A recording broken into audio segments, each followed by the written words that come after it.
Hello everybody and welcome to my Stampin' Buds YouTube channel. Today I'm going to be creating an autumn layout using Close to My Heart's Cozy Up paper packet. I will also be referring to volume number 3 of the Make It From Your Heart how-to book, and I will be referencing pattern number 6. So if you have this book, feel free to cut your papers and work right along with me. As you can see, I've already started putting my pattern paper and other pieces down on my layout. Remember that there are two sides to Close to My Heart pattern paper, so you can choose either side when you're creating a layout.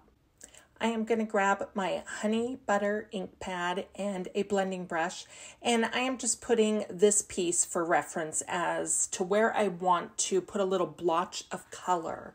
And I'm thinking I want it just right in the upper left-hand corner. Next, I'm going to bring in this beautiful scarlet pattern paper as my background. And if you are referencing pattern number 6, you will see that I have swapped out elements from the right page to the left page and vice versa. Next, I'm going to bring in my photo placeholders, and then I'm going to bring in some adhesive sheets so that I can make my Cricut cuts way easy. Let's take a look at how I created my tile with my Cricut. First, I opened up Design Space and clicked on Upload. Then I went to View All, and I went to my Cozy Up folder, where I chose the Let's Get Cozy graphic, and then I hit View.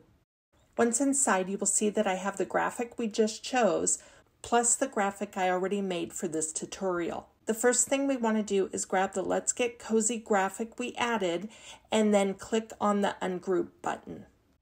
The next thing I want to do is pull the pieces apart, and then I want to change the color of my graphic to match my example. So I'm going to click on the area that I want, and I'm going to go up to the color palette so that it matches.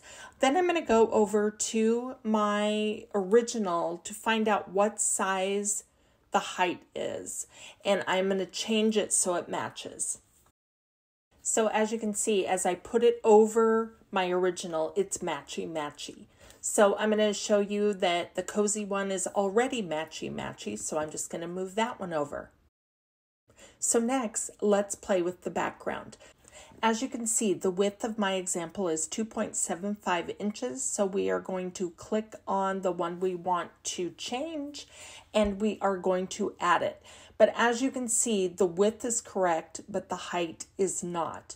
How I'm going to remedy this is I am simply going to make a copy of the image we want, and I am going to weld them together. So I'm going to right click on my mouse, and I'm going to choose copy, and then I'm going to right click and choose paste. Then I'm going to put one image over the other just a little bit, and then I'm going to increase my screen size so that I can line these up even better. Next, I'm going to click outside of the image and use my mouse to click and drag a box around both images. Then I'm going to push the weld button so that it creates one image, and I will change the color to match. I will also move my images over onto the piece we just created, but in order to do so, I need to do a little adjustment on the layers. Next, we are going to add the pumpkin text. So we are just going to go to the text box. We are going to leave the font as is, and I'm just going to type in pumpkin.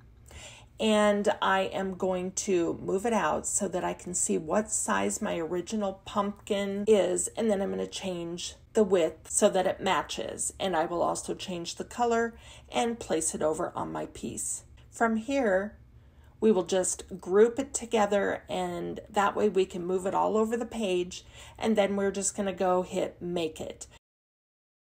Now that the Cricut pieces are out of the way, let's quickly assemble page 2.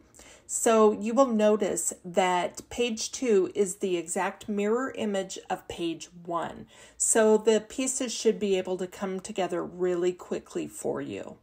Next, I'm going to grab my blending brush and my honey butter ink pad again, and I am going to swirl on some ink approximately 2 inches down from the top of my page and about an inch up from the bottom of my page in kind of a L shape. Next, I'm going to take my mocha pad and squeeze the lid so that I can express some ink onto the lid so I can do a little bit of water paint splattering. So I'm going to take my water brush and get it nice and juicy, and then I'm going to tap the edge so that it pops down some splatter onto the places I would like on my page. I am then going to bring in page 1 and do it in the upper left corner.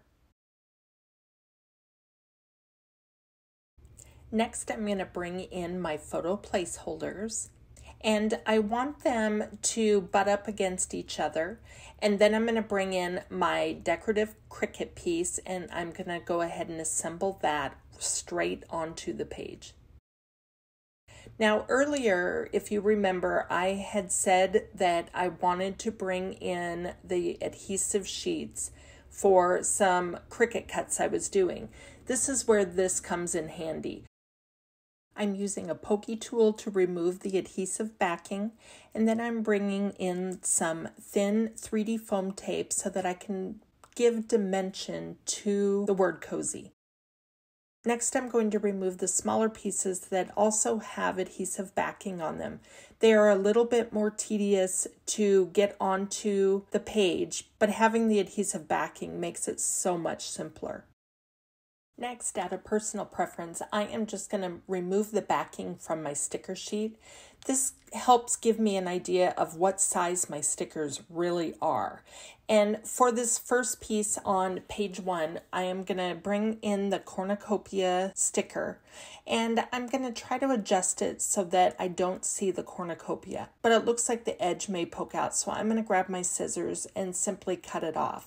Then I'm going to tuck it behind the main piece of my page and continue to add a few stickers and dots. I think this little orange heart will work really well.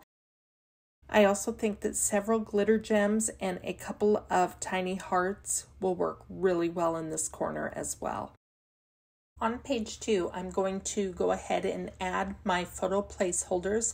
But to do that, I want to bring in my first page so that I can just eyeball where my photos need to go without having to get out a ruler or anything like that. I am also going to bring in my journaling spot and get that assembled. And then I'm going to bring in a little piece and do a dovetail so that it gives it a little bit of accent next to my picture. From here, I'm going to bring my sticker sheet back in and start adding stickers. Instead of using a little powder patch to remove the stickiness off my stickers, I just tend to use the back of my arm. The reason I do that is because I don't like powder everywhere. I'm also going to grab the pumpkin sticker, and I am going to stick it in the corner of the journaling spot, and then I'm going to come back in and add a sentiment. I'm also going to add some thin 3D foam tape to the sentiment so that it pops up off of the pumpkin just a little bit. And I'm going to bring in this little mulberry heart and add a tiny piece of thin 3D foam tape to the back of it as well. Next, I'm going to bring in the snail, and I'm going to unsticky it as well before I put some thin 3D foam tape on the back of it. And I'm just going to place it to the left of the pumpkin. Lastly, I'm going to grab this little honey butter heart sticker, and I'm just going to add it to the top left corner of the journal box. From here, I'm going to go ahead and add some random dots and hearts, kind of a mix of both glittery and enamel to finish off my page. If you've loved today's video, please let me know by leaving a message in the comment section. You can also subscribe to my YouTube channel, and you can also visit me at stampinbuds.com.